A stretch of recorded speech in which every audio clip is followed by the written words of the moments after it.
Steven! Do you know how to change a car battery? Yeah. Wait, change a car battery? No. Okay. Why? Is it crazy to have a mechanic or like a roadside assistant guy help you with that? Maybe help you with jumping your car, but not change your car battery. Why is that crazy? For jumping a car? Oh, no, sorry. To replace the car battery. To replace the car battery, that's fine. That's what I thought. Why? Because I was talking the other day. So this is the situation I was in the other day. Mm-hmm. I have a problem with, I don't use my car that often. Got to be honest. I take Bart to work. Right. So I drive my car, go get groceries, meet friends, see my family in the East Bay, and I don't use it for much else. So sometimes it just sits idle for a little while. And because of that, my engine has issues, my battery has issues. And the other day I went to go use my car, go get groceries, and my battery was dead. So I called the roadside assistant dude, came through. I thought it was my engine at first. I thought he was trying to jump the car. He wasn't able to. He's like, your battery's dead, dude. You need to get it replaced. So he went down the street and he gave me a new battery. I had to pay for it and everything. Right. But he changed it for me. And so I'm telling this on the air, and everybody's like, Derek, changing a car battery is common. You could do it yourself.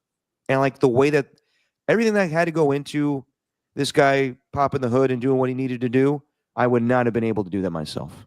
Derek. It's not like spackling, Steven. You just got started hosting sports radio, right? Yes. But you've seen this before.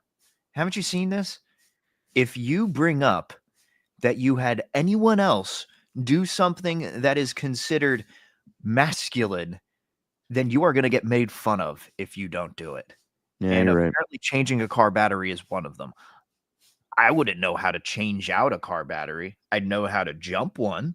I know how to ask for someone with jumper cables and red to red, black to black. I'd know how to do that. Yeah. But I wouldn't know how to switch out an entire car battery. I mean, you could YouTube it. You could YouTube anything these days. But I would not ridicule you for what you did. But sports radio people do, because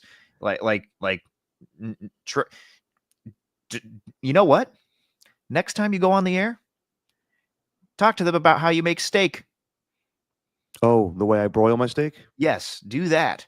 That already has been discussed. Sports radio people Here's the thing. Love steak talk. Oh, I'll definitely do some steak talk next show I do. But here's the thing. Of all people to ridicule me for not changing the battery is the same man that is with me on the broiled steaks. Steve Young. Really? Steve Young gave me shit for not changing my car battery. He goes, "Oh, bro, come on, man, bro, what are you doing? It's easy, you know." I was like, "Okay, Steve. Well, next time I need a car battery changed, I'll call you." And he goes, "Oh, I don't know if I'll be there for that. I'll be busy." So he actually made it onto your show, huh? He did, yes. It took him a couple days, but he got on there. There you go. Yeah. And he's a fan of broiled steaks. What's going on, everybody? Just your opinion, man. Stephen Langford, Derek Papa. We actually got some viewers now. That's good. We do, after the car battery talk. I'll get back to that. If you can't tell, I had a late night. I'm a little hungover. Steven's making me do this podcast at a godforsaken hour at 9 a.m. Derek, you made me do the podcast at 9 o'clock last weekend so you could watch Texas, Georgia. Dude, you're always up this early. I know, but you still asked me to do it. Don't act like it's a godforsaken hour. You told me the other day, I'm not really that guy anymore. I like to wake up early. I don't really go out anymore. I don't do that. So I figured asking you to do a show at 9, doing one at 8 is egregious, but asking you to do one at 9, I didn't feel like it was going to be a big deal. Well, it is. I'm barely living. No, I'm all right. At least, you know what? At least we get along, because I think podcast hosts who don't get along, this is how podcasts end with this sort of thing. Because of timing issues? Because of timing issues. Well. So I appreciate your friendship. That's what I say. I'm a real trooper, Steven. How about that? That's what they call me. Derek Trooper Papa. But a hangover's all in your mind anyway, you know? That is true. You sit there and you just think about it, then you're like, oh, I'm hungover, and all you could think about is your head or your stomach churning or whatever you had to drink the night before. Yeah. Easy. Let's not make this room spin. What'd you do? Where'd you go? Went How out much with can you disclose from this night of what's up? drinking? How much can you disclose from this night of drinking? No, I went out, had a little celebratory, 2-week thing on the show with Nice. Copes and Tim. Went to Original Joe's in San Francisco. Oh, nice. Had a couple of teenies, gin, of course. Mm. And then Michael Connell wanted all of us to get together for a nice little KMBR holiday bash. And Michael Connell, my man, was your dude as well, making me laugh when he was on the dance floor with some of the jokes he was saying while he was dancing. It was pretty hilarious. Oh, that guy. When he starts, he doesn't stop. No, he doesn't. It goes. Yeah, man. I mean, look, this is what you get into when you work with a raging alcoholic like Michael Connell. No, I'm just kidding. You're not far off. No, I don't remember drinking with him a ton in college. I know we went out a few times, but I don't remember like Michael getting to. I remember thinking I don't even know how old Michael is, but I remember thinking Michael same age as me. Oh, okay. I remember thinking at the time when we were in college, I thought he was like 30. I thought he was, genuinely. I thought I was like super young and everyone else was in their 30s because we had a couple of other classmates that were, and I figured Michael was in that group. He had a older way about him. Well, if Michael Connell were here, he'd probably be like, I can't believe you think I was that old, Steven. How dare you? He loves doing that voice. He loves doing like an old wizard voice or my dad's voice all the time. I stole a voice from him. I stole one. He doesn't know it, but I stole one from him. I still use it to this day. He used to do this thing, and I probably said it in front of you. It was a Michael Connell special, where he'd pretend to be like some actor agent from the 1940s trying to get like a superstar. You're gonna be a star. You're gonna be a star, kid. You're gonna be a star. You're okay? I'm gonna put your name up in the lights. You're gonna be with the likes of Judy Garland and Julie Andrews. You're gonna be a star, kid. I steal that one all the time. He still does that. When we film sketches for KMBR, he usually does the you're gonna be a star, kid. Yes, I can see you right now. The big lights. He's got that weird Bill Hader, Fred Armisen style of comedy, like where he's very old fashioned. That personality, where Bill Hader's impersonating what's his face, the horror movie guy, and no one seems to get it. Like John Carpenter, Vincent Price. Vincent Price, like no one gets it because who the hell knows what Vincent Price sounds like? Yeah, Bill Hader definitely has very old school impressions. Like, how many people these days do a Casey Kasem? Do you know who that is? No, I don't even know who that is. The name Casey Kasem was the radio disc jockey in the 50s, I believe, or 60s. He was also the voice of Shaggy and Robin from the cartoons. Oh, so he'd be like, if I could do my best Casey Kasem, it's like, coming up this weekend, it's me and a new spectacular event on the new episode of Batman and Robin. And next, a little ditty from Steve Miller. Then tomorrow, catch me on an episode of Scooby-Doo. Zoinks, kids. Zoinks indeed. They need to have someone like that doing sketch comedy, man. They need to bring that sort of stuff back. I thought that made Saturday Night Live special. Ernie, come on, Steven. Casey's a legend. Sorry, I know the name. And how dare Tacky? Hey, look, it's the guy who hosts 2 to 6 on KBR who hates YouTubers. I don't hate YouTubers. Stop that, Tacky. I just, I'm filling it out. I didn't want to see all the hate. But you know what? It's been 2 weeks. I'm going to start looking at the text line, start looking at the YouTube people. So by all means, Tacky, I'll get to see you say eat shit to me during a show. Don't you worry. I think you should, because I've tuned in a few times on the live YouTube. I haven't really seen much. More so just looking at for comments for you so I could read them on the podcast, but I didn't find anything. Oh, like all the hate I'm getting, like mean tweets? Yeah, like comments shitting on you, but no one really did. So that's a shame. I think the only thing I've been told as far as a YouTube negative comment is yesterday we were making fun of the movie Jack and Jill and how bad it is, and someone commented, "How dare you, Derek? That's a great movie." Well, that person's in the very small minority who think that movie's good. I haven't seen Jack and Jill, but I will say this: from the clips I've seen, that Dunkachino story angle is hilarious.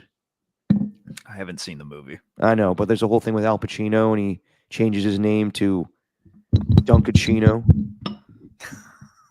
Call me Dunk. It's Dunkachino. I'm losing my mind today, Steven.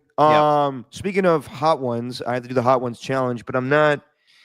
Oof. Just don't do it today. Can we take a rain check, everyone? Yes. For the love of God, AJ Cruz, don't judge me. Yeah. All right? No, here's the rule. If you how about this? Let's just say you win next week, then we'll both do hot sauce on the Tuesday show. Let's just say you lose, then you do one on Tuesday and one on Saturday. You're going back to back. Wait, say it again. So if I win this weekend, right? Mm-hmm. Then you're due one on Tuesday, then the one next weekend on Saturday. But if I lose, then we'll both do one on Tuesday, and that's it. At the same time. All right. Funny story. Actually, Jessie had her little white elephant Christmas party at her work yesterday, and ended up landing the 3 hot sauces from Hot Ones, like a Hot Ones case. Oh, beautiful. So now the 3 hottest ones. It's a real shame. Yeah, she does too much for me, man. She tried getting the chopper thing, the ninja chopper. I think she had that for a while till someone stole it. And then she eventually got the hot ones. But both of them were for me. I'm like, do it for you. Do the white elephant gift exchange for you. Well, that's nice of her. Well, it's very nice of her. Good God, it is pouring. It's pouring. The old man is snoring. Yeah, it's a rainy day. Yeah. Unfortunately, I'm sorry, Derek. I know I had to make you wake up early because I'm leaving here pretty soon. But it is what it is, man. No, hey, that's what we do, baby. We chose this life. Yeah, we did. So you want to get into the 49ers? What happened Thursday? Sure, by all means. I'm sure you haven't talked about it enough. No, it was just, between that and Devondre Campbell, it can't get enough. Well, let's try to create like a new angle out of this one, because I think for what the Niners losing or Devondre Campbell. The Devondre Campbell stuff. Let's get that out of the way. I think by now, I think we've learned that this was kind of like a standalone thing. Think of it like a standalone episode in a TV show, like the Bears Thanksgiving episode. Like this is a standalone thing. It doesn't feel like this had anything to do with the team. Didn't feel like this had anything to do with the coach. It sounded like this had to do with a salty individual who didn't seem to understand what he signed up for. Yeah. And I don't really know what else. Like I was thinking about it this morning. I don't really know what else there would be to say about that hasn't already been said in the past 2 days, because this dude's just been, everyone's been piling on this guy, and rightfully eviscerated. So. He's been eviscerated on national TV by every talking head. Yeah. And Bart Scott. Is Bart Scott defending him? Yeah, Bart Scott was defending him. He got a lot of shit for it. Oh, I want to see this clip.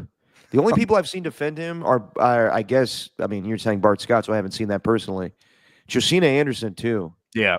And I was like, Josina, are you representing him? Or do you know the agent that represents him? Is that why this is a whole thing? Yeah, Josina's supposed to be like in with the players, right? Like that's her whole thing. Isn't her whole thing like she's close with the players, so she kind of gives the players the benefit of the doubt every single time? Yeah, but when the players are coming out in a large fashion against him, you got to roll with it. And Dante Whitner, went on to her being like, "You've never been in a locker room. You don't know what's going on. You don't understand the situation." Yeah.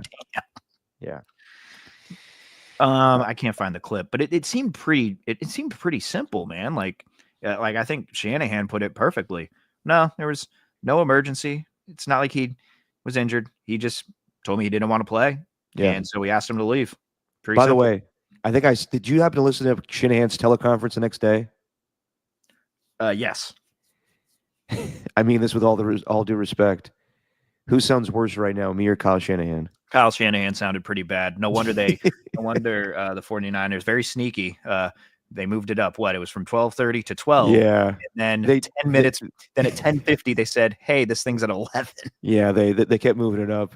And when Kyle hopped on, he's like, "All right, guys, here are the injuries." Dude. He's just like, he sounded like he was up all night. Sounded like what he probably sounded like the morning after he wore that white suit at Rick Ross's party or whatever. Yeah, that was a party. That was a party, all right. Yeah. Yeah, okay, for the Devondre Campbell stuff, look, it's a bad look. And I want to know confirmation if he decided not to go in the game because of Dre Greenlaw returning or because D Winters got the spot over him. I would like to get clarification on that. If he believes that he was owed playing time over Dre Greenlaw, he's insane. Yeah. D Winters too. He's just not a team player in this situation. And recent years or recent weeks, we've seen guys decide that they don't want to participate. Deontay Johnson, I guess, is being suspended for this game, right? Yes. This upcoming game after the bye week? Yeah. Mm-hmm. Because he refused to go into a game, and he's had issues with the Baltimore Ravens since he's got in there about his playing time and his targets and everything. So not as bad as Devondre Campbell, but it's happened in recent weeks. I can think of also, it was the most famous one probably was Antonio Brown in the middle of a game just being like, "I'm done. I'm out. I don't want this anymore." Took all his shoulder pads off and jersey and walked out of MetLife without a shirt on. We never saw him again. Then he proceeded to throw Tom Brady under the bus for whatever reason. Yeah. And I respect the way Antonio Brown did it more than Devondre Campbell. Just walking off with the towel over your head. Why not take the pads off, pump the crowd up, go through the end zone, create a whole show? Yeah, in an epic fashion. But my favorite one by far, do you remember, Stephen? The late, great Vontae Davis? No. Vontae Davis was playing for the Buffalo Bills. He was getting cooked, I believe, by Keenan Allen. And at halftime, he told his team, told his coaches, "I'm done." Oh, yeah. Not only did he say, "I'm done, I'm leaving right now." Vontae Davis got in his car and drove back to his house and listened to the rest of the game on the radio. That is something I don't think we'll ever see again. Or maybe we will. That's insane. Yeah. And lastly, of course, it's rare to see a guy quit on their team and then join the other team in the second half. Coffee Black, to just leave the San Antonio Spurs hanging and then join the Flint Tropics, who I don't think that's even legal, but that was epic in its own way. I think that was right. I think that was right to do that. But at the same time, that's when the league just discovered alley-oops. So that is true. Anything went at that time in that game, especially. Here's the alley, and here comes the hoop. Here's the alley, and there goes the oop. The hoop, yeah. That's one of my favorite lines in that movie. It's so subtle. It's so what subtle. Just happened? He went up in the air without the ball in his hands and slam dunked it down. Is that a travel? No, the ball's in his hands. That whole scene's incredible. You can't do that. You're not allowed to do that. Now hold on there. No one called anybody a JT. Okay, back to Devondre Campbell. God, it was pouring outside. Good Lord. Yeah. Look, everyone said the right things. Travarius Ward, of all people, who's dealt with a horrible thing this season, for him to be like, if you're out there, you're out there. If you decide you don't want to play and you decide you're just going to quit on the team, that's some sucker shit. I respect the hell out of him for saying that, and George Kittle for saying what he said. Yeah, no, I think it's pretty simple. Devondre Campbell is not that good. He probably would have been on the Niners next year to begin with. He was a fill-in guy for this season on two levels. Yep. Dre Greenlaw, and not to mention he was a backup option because Eric Kendricks spurned the Niners at the last second and signed with the Cowboys. Right. So I understand everyone, like, this is definitely a good conversation for sports talk radio and, sports talk in general. It was definitely an interesting topic. Everyone in sports talked about it yesterday. But if we're being real, It's not that important. It's not an indictment on Kyle Shanahan by any means, in my opinion. Kyle hasn't lost the locker room. He would have lost the locker room if he kept him around. It's simple. He's not going to be on the football team much longer. Like, he's got to go through the semantics of, cutting somebody or suspending them, whatever it is, but he won't be playing for the Niners the rest of the season. What happened last night, the bigger deal was the game, or two nights ago. Their season's over. They're not making the playoffs. Deebo Samuel had a terrible game to follow up the week that was when it came to tweets. Him calling out basically the team for not giving him enough touches. Brock Purdy had a very bad game and a very bad interception, and we'll get more into it. I understand everyone's frustration with Devondre Campbell. It's another thing on this bullshit season, but we're taking the cheese. It's not that important. He wasn't going to be here. The most important thing 2 days ago was the Niners got their ass kicked. That's the big deal to me. If you couldn't tell that Dre Greenlaw was just instantly better than Campbell, like I do feel for 49er fans in that regard. Like, to me, the big story of the first half was the defense, both defenses, and really how the linebackers were playing. It felt like anything the Niners wanted to do in terms of running the football, that dude Roseboom for the Rams was right there. He was always making plays, and Kobe Turner. Which is crazy to think like he's the replacement to Aaron Donald. And it's like, okay, we don't have to worry about Aaron Donald anymore. Then the guy who replaces him is the one who damn near wrecks the game for the offense in that one. That was crazy. But isn't he? He's a pretty good singer too, from what I hear. Yeah, he was on The Masked Singer. Well, how about that? So but also, like, if NFL fans haven't heard of him, isn't the whole point like the judges are supposed to guess who that is? It's like, how are the judges going to know who Kobe Turner is? Yeah, I saw the clip of him singing, but I didn't see like Jenny McCarthy or whoever else is on that show like guess who it is. If someone guessed that was Kobe Turner, you're full of shit. Yeah, You had no idea who he was. Listen here, Ken Jeong, you didn't know who that guy was before you got on this show. Come on. I love the Rams. but go Duke. But I just thought that was the story of the game. And if you're watching that, like, I did think about Devondre Campbell in the first half, because I'm like, my God, Greenlaw really does change everything for this defense. And you're wondering, like, in those previous games, I can't even think of which ones off the top of my head. I guess you could take the Packers, even though the Niners were playing with a backup quarterback that game. God, I guess you'd call. I'm trying to think of the games in the past where they've just been gashed on defense in the run. Ooh, Bills. Buccaneers is a big one. Yeah. Buccaneers, when they were just running all over with Rashad White and Bucky Irving, and just getting dominated. You wonder how much Dre Greenlaw would have changed that. Like, if he would have been the one in the gap and not Devondre Campbell or anyone else. He just has these instincts, man.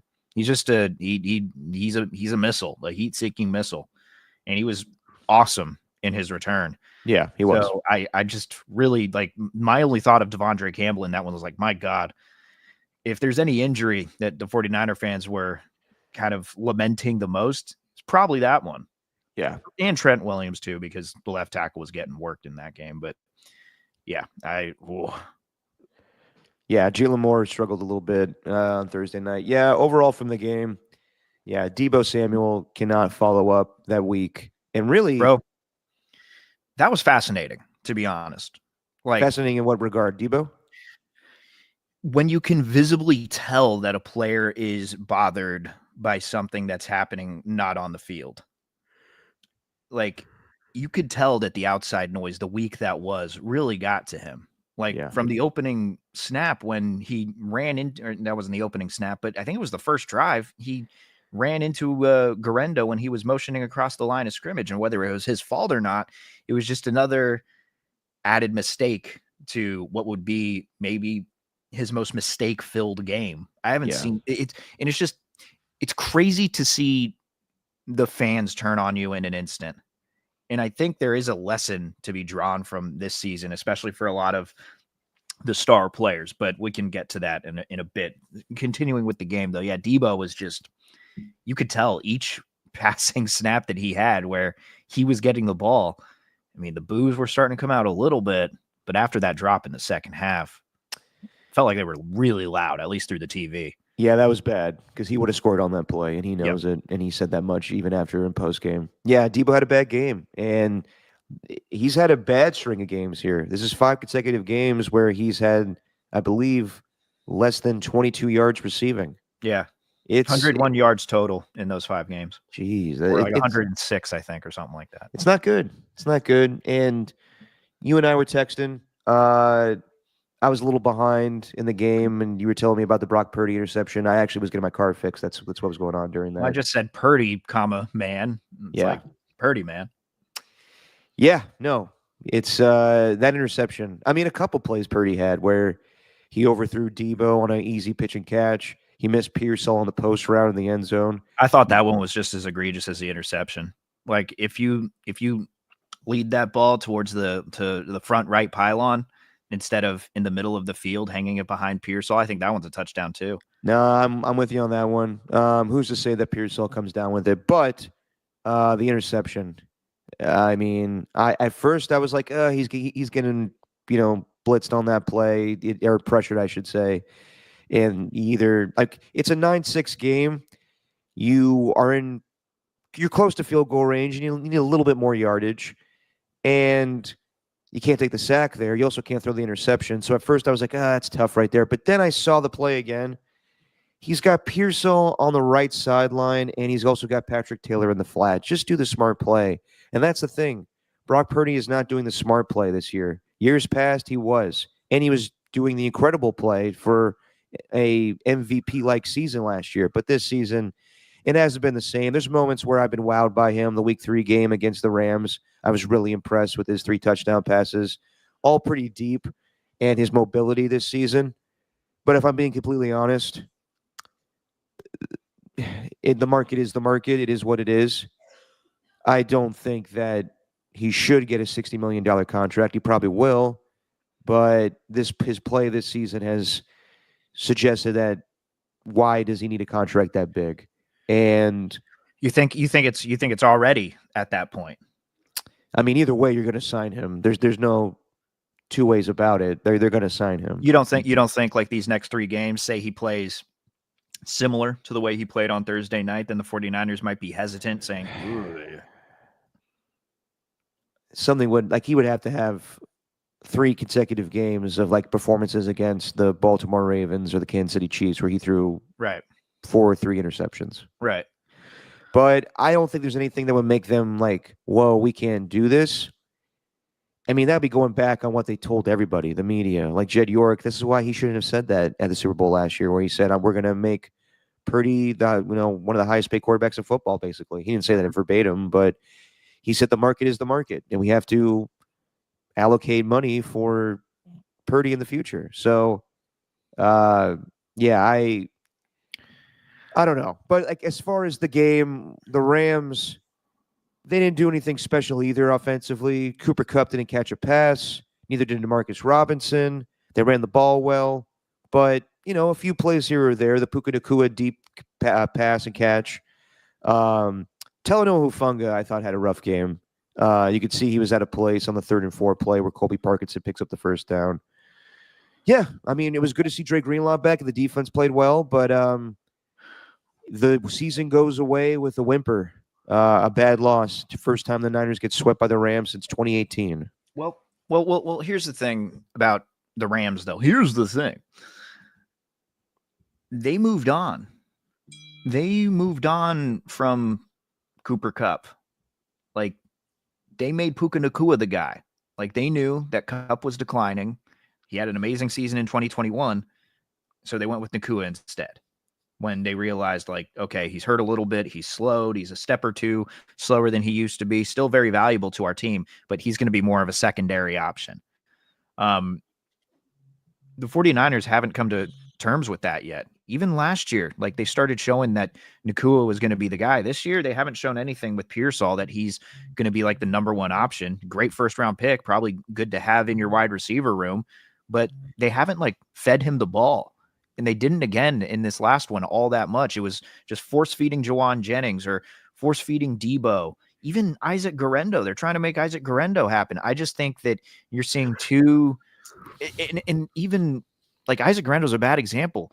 Like even this year, they weren't coming to terms with the idea that Christian McCaffrey wasn't as good as Jordan Mason was, so they gave all the carries to McCaffrey.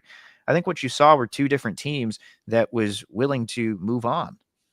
A team that was willing to move on, and one that is still kind of not clinging on to the past, but still thinking that their head's big enough, thinking that they can get back by with their veteran players when, like, they're clearly not as good. And Juwan Jennings has been awesome, but he had a bad game too. He did. But Steven, why did Puka Nacua get that opportunity in the first place? Because Kupp got hurt. Yes. I think that Kyle and Sean McVay are very hard on rookies. The reason you're not seeing Ricky Pearsall get the ball is because he's probably not doing enough in practice. That's the reality.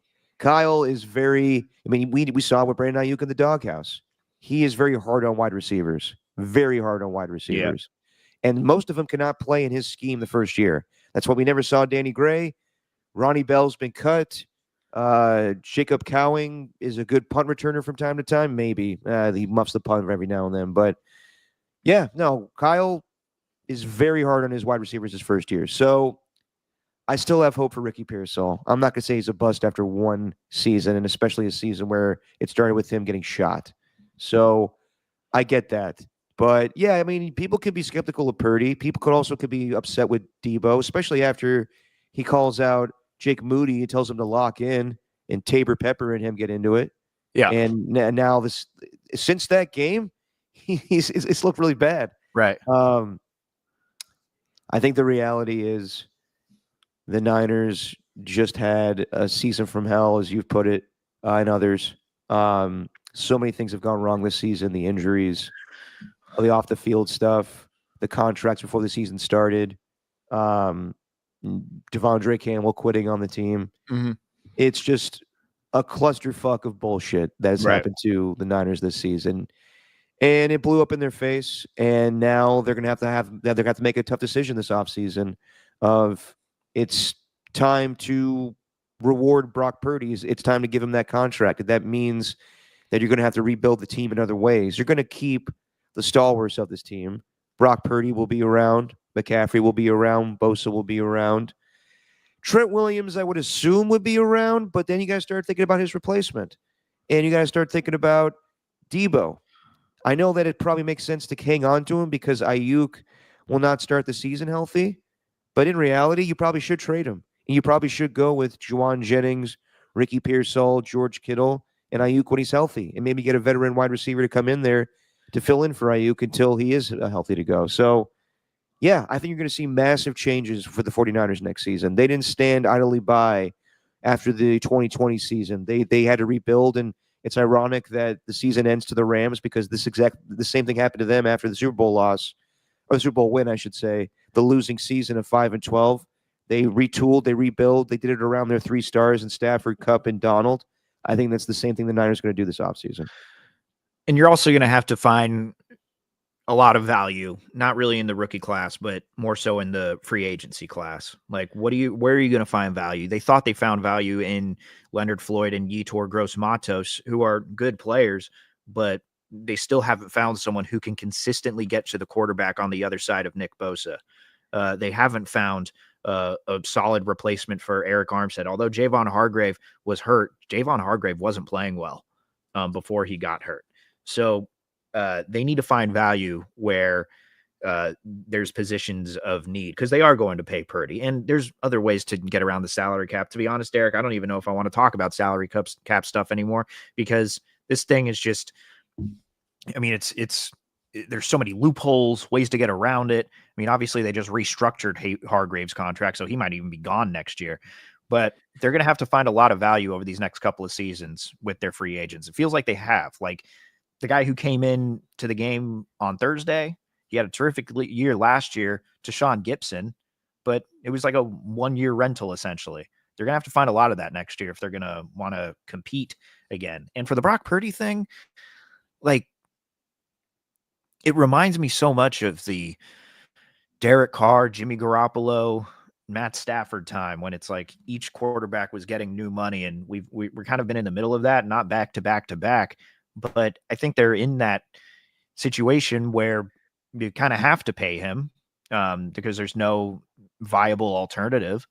And will he turn into, I don't know, a Kirk Cousins, a Derek Carr, a Dak Prescott, guys who are good, right? Guys who are really good, but then really nicey. But then they have some of those games where you're like, my God, they just don't look like that one quarterback that threw 4 touchdowns the other day. Like we've seen that so much with Derek Carr. We've seen that so much with Dak.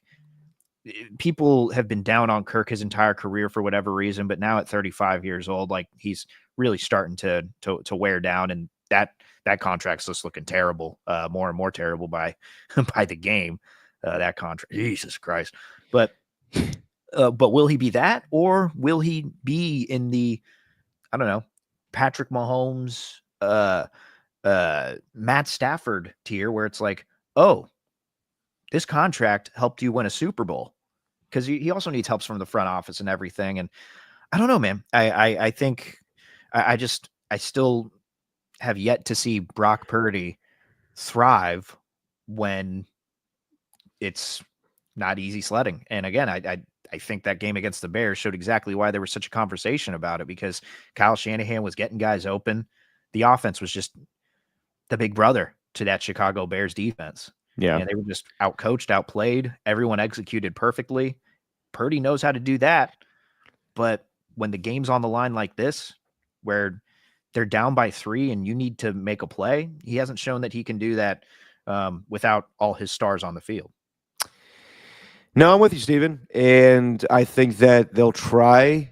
I mean, they'll try to get this deal done, I think, relatively quickly. They don't want to go through a whole offseason again. And it's rare that quarterbacks hold out, and Brock Purdy doesn't seem like that type of guy. I've gone back and forth on it. I mean, it wouldn't be the agent doing his job, but I wouldn't be surprised if at the end of the day they're like, all right, we'll settle for 50 or 55. We don't need to reset the market. I mean, Trevor Lawrence, when he got his deal, that was the first time where I'm like, oh boy, we're going back to this, huh? Every quarterback's going to get the brand new deal that resets the market, the richest contract in NFL history. Once Trevor Lawrence got that deal, I was like, that changes everything. Like, I thought that maybe he settled for less than who had the most prior, Joe Burrow, whoever. But when he got that deal, like, yeah, Purdy may get 60 or 62 or whatever. But this season, I don't think he's worth that. Now, he's definitely your future quarterback for the next 3 to 4 years. But yeah, I don't know. I would be a little wary about signing him to that much money. But at the end of the day, it's whatever. It is what it is. Mm-hmm. It's money. They're going to have to retool the team anyway. So yeah, that was the game, 12-6. Then a thrilling game. I'll say this: most exciting moment of the game, the fake Trent Williams. Yeah, that was an unfortunate blunder. I don't put blame on Kirk Herbstreit. He's everywhere all the time. I mean, like today, he's not calling a game, but he has to go to New York to do the Heisman ceremony. He's just, he's flying all over the place. He's taking his dogs. He's a man on the run. But yeah, the Amazon producers didn't do him any favors by putting the fake Trent Williams up on the screen. No, but that was a funny moment. Oh, of course, it was hilarious. The comedic timing of how how Kirk could tell, like, slowly but surely, oh no, that's not Trent Williams. I just made a huge mistake. And the dude looks into the camera as if he's looking straight at Kirk, saying, I'm not Trent Williams. Like, it felt like that. That's what it felt like to me as I'm watching it. Like, this dude just straight up told Kirk, dude, I'm not Trent. The best part was Copes told me this while the game's going on in the press box. They show that, and Copes is like, can you believe that? That's not Trent Williams. And then Larry Krug goes, I don't even know if that's a player. I think it's just somebody on the staff. Yeah. Yeah. I don't know who it was. So, it's not the first time that's happened, though. Like, unfortunately, I remember when the Sergio Dip moment happened. Remember that? Oh, yeah. Oh, yeah. Vance Joseph is having the time of his life. In that moment, before that, they showed a coach of the Denver Broncos on the sideline. That was not Vance Joseph. Hey. Yeah.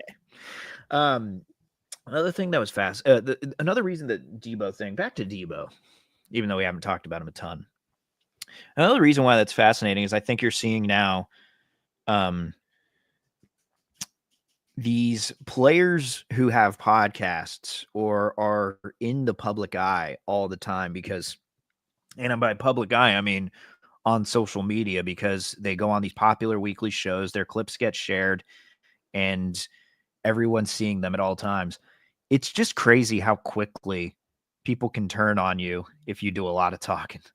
Like, Yeah. even if you just do a little bit. Like Micah Parsons, I haven't really heard much about Micah Parsons this season except for injuries and then making fun of him for his podcast. Debo Samuel, haven't really heard much other than let's make fun of him for what he said before on his podcast because his podcast isn't good.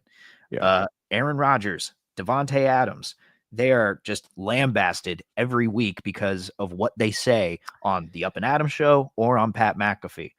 And also, like, Aaron Rodgers embarrassed himself yet again by calling out ESPN for having people who just give hot takes all the time. I remember when they were highlights.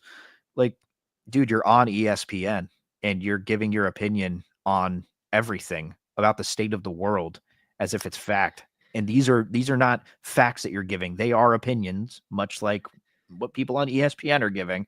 So there's hypocriticism there. It's just all over. So, and there's other guys, like, if they play well, you're not going to hear much about it. Amon-Ra St. Brown has a St. Brown Brothers podcast with Equanimous. I didn't know they had that until I saw Xavier Legette on there saying he eats squirrel, raccoon. Until I saw that. Did you see that? He eats squirrel. Yeah, he said, I eat raccoon. I had that for Thanksgiving. Oh God, it reminds me of my roommate at ASU. Guy was drinking snake venom and eating vernum. Jesus. He said he was eating squirrel, raccoon, and then Amon-Ra had a classic response. He's like, so you just kill and eat all the little shit that runs around in the forest? Does he still have that thick accent? Yes. Yeah, I came to Carolina. I was excited, man. Yeah. He said after he dropped that pass that could have won them the game against the Eagles, he's like, I was supposed to go to that Rod Wave concert, and I told them, boy, cancel those tickets. I'm not going anywhere this week. I feel bad for imitating that accent because it's his accent, No, that's fine. I mean, that's his voice. Well, I know, but I feel like we glob onto it just because it sounds different than ours, and it's also kind of a funny sounding accent. And no, it is. And I don't know if he like knows that most people have no idea what he's saying, or if he's legitimately, if he understands, like, oh, I'm a unique individual and people love it, so I'm gonna keep being this unique. No, but like he's being himself, yeah. But I don't like it when we kind of laugh at people for being themselves. It feels like with the squirrels and raccoons things, it's like we're laughing at the dude. Nah, I mean, from my perspective, I literally just did. Like, I literally just did it. No, I yeah, but also at the same time, you could be like, I respect it. Good for him. Right. Like, yeah, whatever. Like, yeah, it's funny. It's different. Like the Keon Coleman stuff this offseason. Do people like really think he was funny, or were they like kind of like, this guy's kind of an idiot? Nah, he's funny. Of course. But I think initially people were like, kind of laughing at him. What I thought he was genuinely funny. And then you saw him in the combine footage where he's talking to the coaches. Guy's smart as hell. I mean, he is route running and everything, how to play football. He's fantastic. I kind of want to see him back on the football field. I know he's nursing an injury right now. But yeah, I mean, I hear you on that. But to your bigger point, Steven, you don't hear, like, nobody that's on a winning team gets shit for doing a podcast. Case in point, no one's ever going to be upset at Travis Kelce or Jason Kelce because they're winning and the podcast is good. So no one's ever going to give them shit for that. Speaking of Keon Coleman, I think I played he went to the practice squad, but I played the clip from the beginning of the season where we need Keon Coleman and KJ Hamler mic'd up at all times. Yeah. Well, they got KJ Hamler and Deion Dawkins back at a hockey game, Buffalo Sabres. Oh, I remember that, yeah. Versus New York Rangers. Well, they got another one. They got him this year. I just want to play one clip because KJ Hamler cracks me up, dude. I don't know what it is about him. He's hilarious. I've been waiting on that. This game is exciting. Oh my God. No! God, what's under your hat? What's under your hat?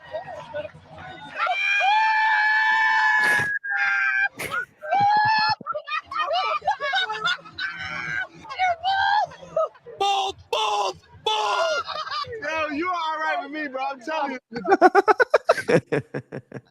Oh, they had a Sabres game? Yeah. Nice. Yeah. All time. Should we pick some games, Steven? Yeah, dude. Let's do it. And a little thing we call wins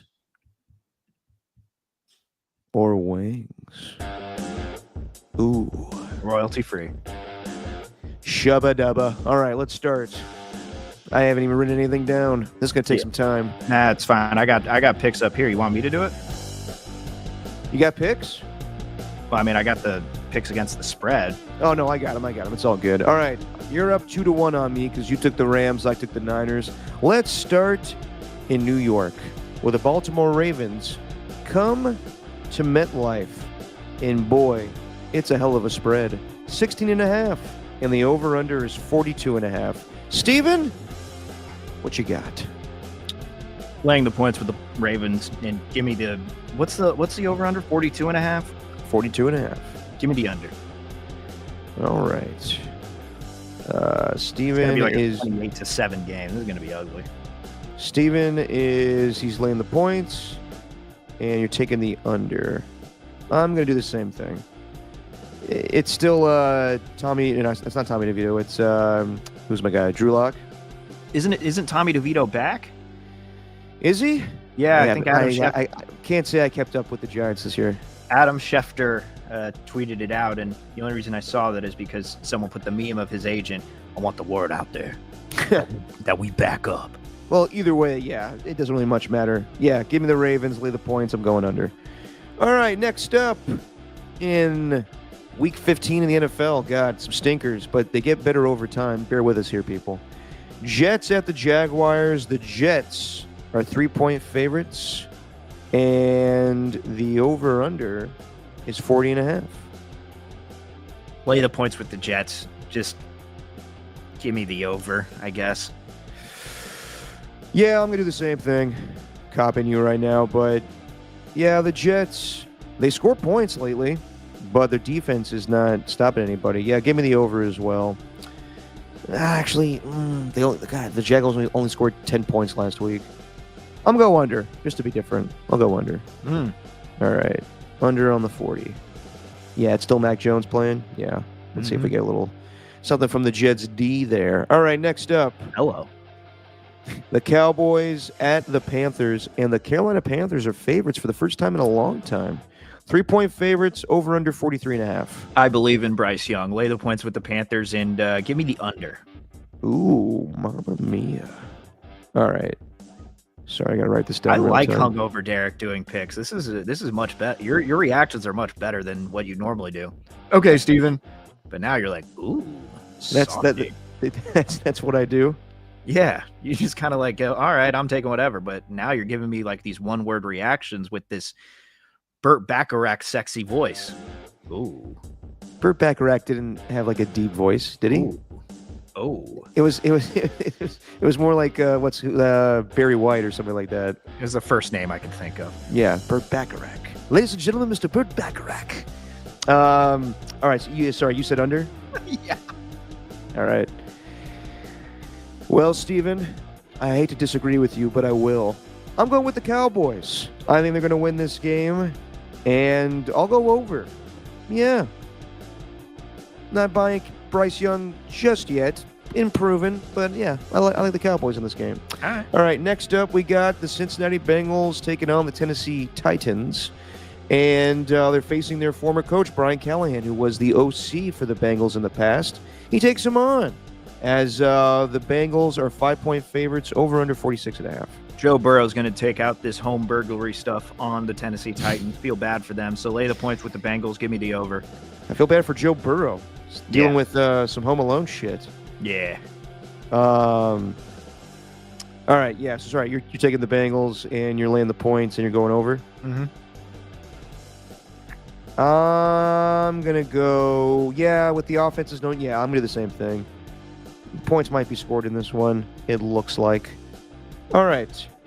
Then we got the Commanders taking on the New Orleans Saints. Jake Haener getting the start at quarterback. Commanders 8-point favorites, over under 43.5. It sounds like we're not going to get our Derek Carr revenge game against the Raiders. Yeah, it's a shame. It is a shame. I will lay the points with the Commanders. Give me the under. Lay the points with the Commander. Lay the under 43.5. Yeah. No, I'll go over. All right, so Steven's taking the under, laying the points, going over. I'll go under on that one. It might be a rough day for old Jake Haener. All right. Then we got the Kansas City Chiefs taking on the Cleveland Browns. Chiefs 4.5-point favorites, over under 43.5. Lord, deliver me from laying the points with the Chiefs. Give me the over. Yep. Yeah, give me the over. Well, I'll go under. Yeah, being a little different guy today, Steven, against you. Yeah. Tasty. Tasty indeed. All right, so 4.5, 43.5. Steven likes the Chiefs. He's laying the points, but he's going over. I'm going to go under. How do you like that, huh? How do you like them apples? All right, look at me. Look at me going under. All right, then we got the Miami Dolphins. I was doing the guy from Role Models. That wasn't me. You can't prove that was me. Look at me. Look at me stealing TVs. All right. Look at me, David Garvin. Who would have thought? Such a ridiculous scene. Dolphins at the Texans. The Texans are 3-point favorites, over under 46.5. That is not me. I will lay the points with the Houston Texans, which is kind of a surprise, but I don't know what it is about the Dolphins this year. I just don't trust them. And I guess I'll take the over. All right, he's laying the points with the Texans coming off the bye week and going over. I'm going to do the same thing. 3 is too small for me, and I think that they're going to score some points in this game. I haven't liked what I've seen from the Texans in the last few weeks, but they'll win that division by default. I think they could wrap it up this weekend, actually, too, if they just get 9 wins. Then we have the Colts at the Broncos. The Broncos are 4.5-point favorites, over under 44.5. I just lay the points with the Broncos. Give me the under. Yeah, these Broncos are going to make the playoffs, it looks like. Got every team in that division except for the Raiders. Okay, so Steven's laying the points with the Bronx and going over 44.5. Yeah, I'll do the same. I'll do the same thing. They're scoring points in Denver now. All right. Then we got the New England Patriots taking on the Arizona Cardinals. Cardinals are 6-point favorites, over under 46.5. Lay the points with the Cardinals. Give me the under. They're due for a bounce back game in this one. Yeah, they are. 46 is a lot. But Drake May could score that. Yeah, you know what? Yeah, give me the over. I'm laying the points along with Steven with Arizona. He's taking under. I'm going over just to have some fun here. All right, let's switch the page as we go to the big games of the weekend. All right. The Tampa Bay Buccaneers take on the LA Chargers, and the Chargers are 3-point favorites, over under 45.5. I'll lay the points with the Chargers. Give me the over.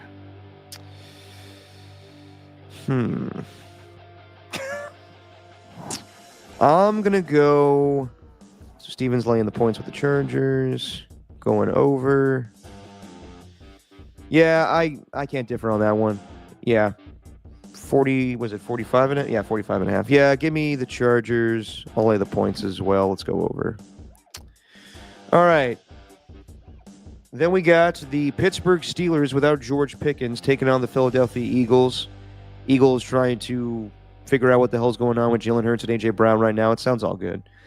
Eagles are 5.5-point favorites, over under 43.5. Damn, that line's changed, huh? 1 whole point. You know what? I'll have the Steelers cover. I'll have the Eagles win. And I'll take the over. Okay. Actually, give me the under. Give me the under. Sorry. All right, going under, but you got the Steelers covering. Mm-hmm. I'll lay the points with the Eagles. but I'll go over as well. Mm. I'm sorry, I'll go over. I'll differ from you. All right. And then, what a doozy here. The Bills at the Detroit Lions. Lions are 2.5-point favorites, over under 54.5. Believe it or not, I think the Bills are going to hand them a loss here in Detroit, especially Wow. playing in the Dome. So give me the Bills. I'll take them to win, and I'll take the over because I want this game to go over. I hear that. Okay, so you're taking Buffalo and you're going over. Yeah, It's not because I think it's going to go over. It's because I want this game to go over. I want it to Yeah. be a shootout. I'll lay the points with the Lions and I'll go under. Alrighty. And then, I just because I think the longer week to prepare, that may be a bigger deal than I make it, but I think there's some value to that. All right, and then we got the Green Bay Packers taking on the Seattle Seahawks. Green Bay is 2.5-point favorites, over under 45.5. I love the home dogs. Give me the Seahawks to win, and I'll take the over. Ooh, mamma mia. Ooh. All right. Here I go again. Oh, gimme a man after midnight. Did you say over? Yeah. Okay. Yeah. Yeah, give me the Packers. I'll lay the points and I'll go over. And then we got 2 Monday night games. The Bears at Minnesota. Minnesota's 7-point favorites, over under 43.5. I'll take the Bears to cover that one. I'll have the Vikings winning, and I'll take the under. I'll have this being a low-scoring game. I'm with you, Steven. Let me write your shit down real quick. Minnesota wins, Chicago cover, and you're going under. I'm going under as well. I think Chicago will cover. And not only that, I'm taking them to win. Chicago wins the game straight up. It was a close game last time in Chicago. Now they go to Minnesota. From all the ridicule and hate that the Bears have gotten this week for their performance against the 49ers, they come back slugging, and Thomas Brown gets a good game plan, and they beat the Minnesota Vikings. And then finally, the Atlanta Falcons take on the Las Vegas Raiders for lay the points with the Falcons. Give me the under. Let me finish, goddammit. 4.5 points, over under 44.5. All right, so you're laying the points with the Vikings. You're giving the under? Yeah. Yeah, I'm doing the exact same thing. Is it Aiden, or are we having a Desmond Ritter revenge game? I think it's a Desmond Ritter revenge game. Then you definitely give me the under. All right, and they're your picks. If I get it wrong, I guess I'll do double the hot sauce next week. Yes. Wait a second. It could be Aiden, actually. Either way, it's not going to be good. I'm not changing my name. Or I'm changing my pick just because of that. Change your name. Change my name. Alrighty, so there you go. We got the Heisman ceremony later today. I think Travis Hunter winning that one. Should be Ashton Dainty, but probably will be Travis Hunter just because he's a more popular name. Well, why do you say it should be Ashton Dainty? Because those numbers that he put up this year were just unreal, man. I know, but we have seen running backs do this before. I don't think I've seen anything quite like this since Charles Woodson with what Travis Hunter's doing right now. Yeah, I mean, it probably will be him. And he was the AP Player of the Year. Like, that's normally a telltale sign. The Maxwell? Yes, that's normally a telltale sign that he'll win it. So, any pop culture catch up you want to get to? No, I mean, I got to wrap it up, but maybe I can get into this to the next podcast. Christmas with the Cranks is the scariest horror movie I've ever seen. Because they're just, everyone's batshit crazy for Christmas. Because it's a cult. It's a Christmas cult led by Dan Aykroyd, who has this really thick Midwestern accent. Barbara, start the car. Well, yeah, he had that as the, what was it? Callahan Motor Parts and Tommy Boy. Exactly. I make parts for the American people because that's who I am, an American person. And that's who I care about. Yes, it's the same voice. I'm with you on Christmas with the Cranks. I saw that a couple of years ago for the first time. It is a very pro-Christmas. How dare you go celebrate somewhere else in Hawaii? We love tradition. We love Christmas. All the other holidays suck. It's a very aggressive movie about Christmas. And of course, it's with Tim Allen. Over under 40% on Rotten Tomatoes. I'm going to say over. Over 40%? Yes. 5. Oh, wow. 5. It's wow. It's that despised. I did not know that. 5%, dude.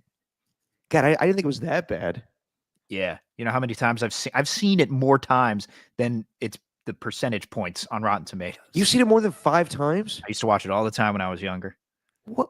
Why? Tim Allen gives me nostalgia, dude. I love Tim Allen. Just watch the Santa Claus. We watched that too, but I All like right. Christmas with the Cranks. Fair enough. Real quick, the Hard Knocks, the new Hard Knocks, not very good. It's just kind of too many teams, too much. Not digging it. We'll talk about it more next time. Which, by the way, we're doing another Christmas party on Tuesday, Stephen. We're having a get together for Tim's trivia. So, do you mind if we do Wednesday next week? That's fine. You seem a little miffed. Tim's trivia? Yeah. All right. Why are you hating? I don't know. Wednesday. All right. I like my Wednesdays. No, I hear you. I hear you. All right. Well, we'll play by ear, but most likely it's going to be Wednesday next week. Yeah. All right, everybody. Thanks for dealing with me today. We got through it together. And hey, the sunshine is coming through. How about it? How about that? All right. We'll see you guys most likely on Wednesday. To everybody in the chat today, Ernie1, Ernie2, the skills report. What's going on, man? AJ Cruz, Pat H, Tacky, and even Jesse. Thanks to all of you guys. We'll see you next time. Steven, say what you always say. Barbara, stop the car. It's just our opinion, man. Hmm. It's a good impression.